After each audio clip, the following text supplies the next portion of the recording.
Siang to ikon thei mani pasian het na mani ina panin long so so lai ni pasian to ete ilang lai lai ama tawa sina hari ama to hom ilen sakari tuin pasian to ikon kita mani Krishna ta in ete hamon te so so mani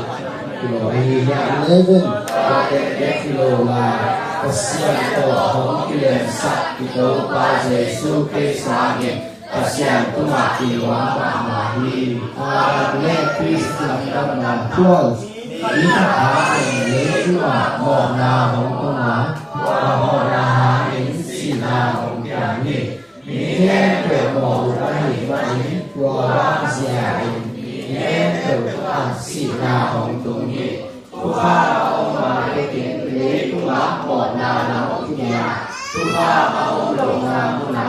sia ni một na ta sẽ để na lai bu ai lo ni ai so ni a mu na ki pa Moses ko ni si na in mi de u ma a ni pasya tu kya ang lo mai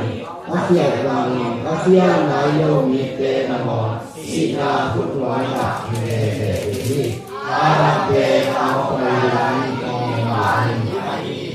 Ani zone kasihan dia esonte Arab kona kok kidang lo ani mani Tua teker tekak kegi lo hi Tua ni hak kena hani Ni tapi sina de mana hani Ani zone kasihan kongani nale Oleh tina mati mati yang saya, lihat lagi bahwa Yesus Kristus tina mati, kita kita tua omong kita lesong yang nama 16, kesian lesong le, kita kona anak nasia yang lagi, kita kata jiwa, mau hiji tukena kita, hari sore kita tapi awak kita Kalau di mari di Cina dia kong cuma orangnya di hati mona angin si lain mau kali le di hati mari Yesus Kristus tapi tak yang kasihan kita le bio rasanya anak bide bukan asuhan ini kualitas jangan hati ini ketulah ketulah tulisan ini Con tất cả hội thật là ý thế tội phạm và xã hội nó lấy đi nó bắt đầu nó đi ta khi ngỏ ngỏ sơ sơ mạng đi khai hình chú là hóa hình đi ta khi xe tổ đi bộ thể là đi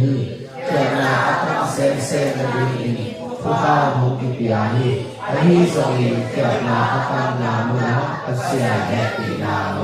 một xe đi con chú ơi có ai thì con này có là tha thì có gì sẵn sàng con này thì đó qua Giêsu Christ này các xe đẹp thì là tha cho là nhiều là không sao mình ta có cùng là sửa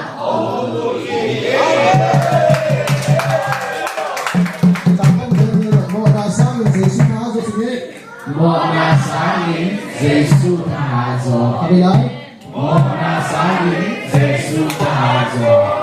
Ada ini ông sisa ka Giêsu bukan pasal kali itu. Ada ini ông sisa ka Giêsu bukan pasal kali. Ada ini ông sisa ka Giêsu bukan pasal kali. Okay. Cái đấy để chụp ảnh cả khi xong ra cái là phần lạ thì không âm lệ. Di depan muka kita ini mau